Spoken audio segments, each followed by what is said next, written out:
2003년 7월 8일 화요일, 미국 캘리포니아 베이커즈필드에 살던 마리는 친구 조니의 집에 방문했습니다.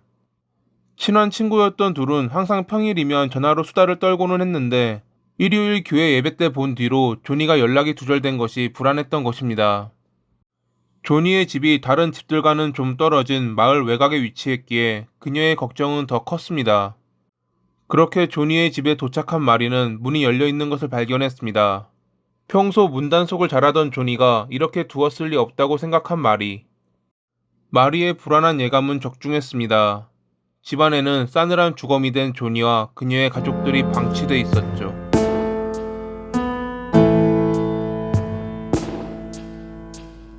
2000년에 한 초등학교 보안 감독관으로 일했던 조니는 같은 학교에서 일하는 빈센트와 연인 관계로 발전했습니다.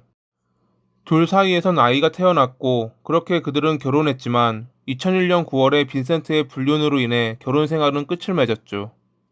당시 조니는 둘째까지 낳은 상태였다고 합니다. 이혼했던 커플이 재혼하는 경우가 있는데 빈센트와 조니가 그러했습니다. 그렇게 2003년에 재혼을 한 뒤 셋째까지 낳았던 조니. 조니가 친구들에게 자신의 결혼이 다시 한번 공경에 처했다고 말했을 때는 2003년 4월 무렵. 당시 그녀는 빈센트가 자신을 죽이려는 것 같다고 두려워했습니다. 빈센트는 폭력적인 사람이었습니다. 입담이 좋았기에 언뜻 보기엔 다정해 보이고 친절할 것 같았지만 그렇지 않았죠. 게다가 바람도 자주 피웠기에 조니가 그와 한번 이혼했던 것이고 반성하는 그의 태도에 다시 재혼했던 것이었습니다. 하지만 나쁜 사람은 쉽게 변하지 않는 법. 그는 여전히 바람을 피우고 다녔고 가족들에게 주먹을 휘두르기도 했습니다. 4월 말 조니는 빈센트와 별거하며 어머니와 자식들과 함께 살았습니다. 두 번째 이혼을 준비하기 위해서 말이죠. 그러한 상태에서 3개월이 지난 7월 8일에 조니와 일가족들이 사망한 채 발견된 것입니다. 사망 추정 시간으로 보아 그들은 6일에 예배를 마치고 귀가한 뒤 평소대로 낮잠을 자고 있을 때 살해됐을 가능성이 높았습니다. 이것은 범인이 그들의 생활 패턴을 잘 알고 있는 인물일 가능성이 높다는 것을 의미했죠. 강제 침입의 흔적 역시 없는 것으로 보아 범인은 열쇠를 사용했을 것입니다. 다른 피해자들과 달리 조니의 몸에 남은 총상과 많은 자상의 흔적은 분노 범죄임을 보여주었습니다. 조니의 집에 쉽게 드나들 수 있고 그녀에게 불만이 많았던 사람. 경찰은 별거 중인 빈센트를 의심했습니다. 하지만 빈센트는 사건 발생 4일 전인 7월 2일에 부모님을 만나러 오하이오주 콜럼버스에 가 있던 상태였습니다. 경찰이 그에게 아내와 가족들의 죽음을 알렸을 때 그는 매우 혼란스러운 모습을 보였다고 합니다. 그런 와중에 그는 5일에서 6일에 콜럼버스에 있는 가게에서 발행된 여러 영수증을 경찰에게 보여주었습니다. 마치 자신이 범행 당일 범행 장소에 없었음을 강조하기라도 하는 듯 말이죠. 그는 7월 11일에 베이커즈 필드로 돌아왔지만 추도식에는 참석하지 않았고 16일에 열린 장례식에만 참석했다고 합니다. 빈센트가 조니와 이혼을 준비 중이었고 양육비 문제로 다툼이 있었던 것을 확인한 경찰은 그의 알리바이를 조사하기 시작했습니다. 우선 그가 내놓았던 영수증에 적힌 가게에 방문해 감시 카메라를 확인한 경찰은 영수증을 발급받는 남성이 빈센트가 아니라는 것을 확인했습니다. 그는 빈센트의 동생인 멜빈이었죠. 경찰은 곧바로 멜빈을 신문했고 그는 형이 신용카드를 주며 특정 시간에 여러 상품을 산 뒤 영수증에 자신의 서명을 하라고 지시했다 자백했습니다. 게다가 빈센트의 가족들은 7월 4일 금요일 저녁부터 7월 7일 월요일 저녁까지 그를 보지 못했다고 증언하기도 했습니다.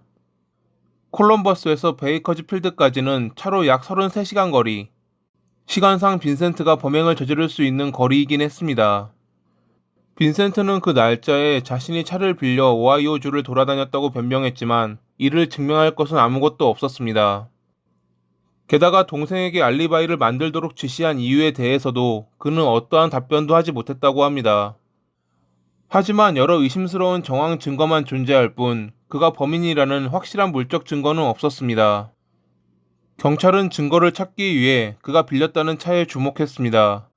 만약 그들의 추측이 맞는다면 차에는 단서가 남아있을지도 몰랐거든요. 차를 조사하던 전문가는 라디에이터와 공기 필터에서 로키 산맥 서쪽에서만 서식하는 곤충을 발견했습니다. 대여점 기록에 따르면 공기 필터를 교체한 뒤로 5명이 차를 빌렸었는데 확인 결과 그들은 모두 로키 산맥에 간 적이 없었습니다. 콜럼버스에서 베이커즈 필드로 가기 위해선 로키 산맥을 지나쳐야 하기에 이것은 빈센트가 차를 몰고 이 지역을 지나갔음이 분명하다는 중요한 증거였죠. 이러한 조사가 이뤄지고 있는 사이 빈센트는 소지품을 팔고 집을 내놓는 등 마을을 떠날 준비를 하고 있었습니다. 경찰은 그가 달아나기 전에 붙잡아야 한다고 생각하며 수사에 박차를 가했고 조니의 집 세탁실 바닥에서 라텍스 장갑 조각을 발견했습니다. 전문가는 그것이 범행이 발생한 뒤 떨어진 물건, 즉 범인이 흘리고 간 물건일 가능성이 높다고 판단했습니다. 검사 결과 조각에서는 빈센트의 DNA가 나왔다고 합니다. 2004년 4월 30일에 검찰은 5건의 7살인 혐의로 그를 기소했고 그렇게 빈센트는 체포됐습니다. 검찰 측의 주장은 이렇습니다. 불륜을 저지른 빈센트는 조니와 이혼 및 양육비 문제로 갈등이 있었다. 2003년 7월 2일에 알리바이를 만들기 위해 빈센트는 콜럼버스로 갔다. 거기서 동생에게 신용카드를 주며 5일과 6일에 물건을 사도록 지시했다. 빌린 차를 이용해 4일에 베이커즈 필드로 출발했고 6일에 범행을 저지른 뒤 다시 콜럼버스로 돌아와 7일 저녁에 가족들 앞에 나타났다. 빈센트의 변호사는 콜럼버스에서 베이커즈 필드까지 왕복 66시간이 걸리는데 그가 범행을 저지르려면 꾸준히 시속 110km를 유지해야 한다는 점을 지적했습니다. 하지만 충분히 그 이상의 속도로 달릴 수 있는 원활한 도로이며 그렇게 왕복을 하고도 10시간 가까이 남는다고 반박했던 검사. 그러자 변호사는 빈센트의 또 다른 동생인 트로이를 증인으로 부르겠다며 재판을 연기할 것을 요청했습니다. 그가 5일과 6일에 빈센트와 함께 오하이오 주립대학을 둘러보러 동행했다는 주장을 했기에 변호사는 알리바이를 증명할 중요 증인이라고 생각한 것이었죠.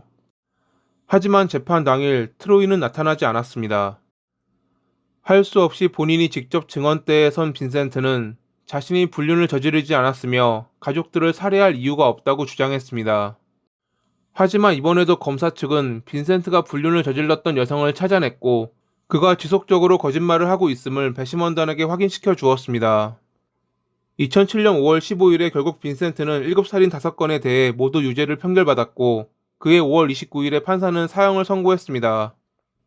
지금도 자신의 무죄를 주장하지만 거짓 알리바이를 만든 것에 대해서는 어떠한 핑계도 대지 못하고 있는 빈센트. 사형소 감방에 수감되어 있는 그의 주장처럼 진실이 밝혀지길 바랍니다. 진짜 진실이 어떠한지는 오직 그만 알겠지만요. 오늘도 시청해주셔서 감사합니다.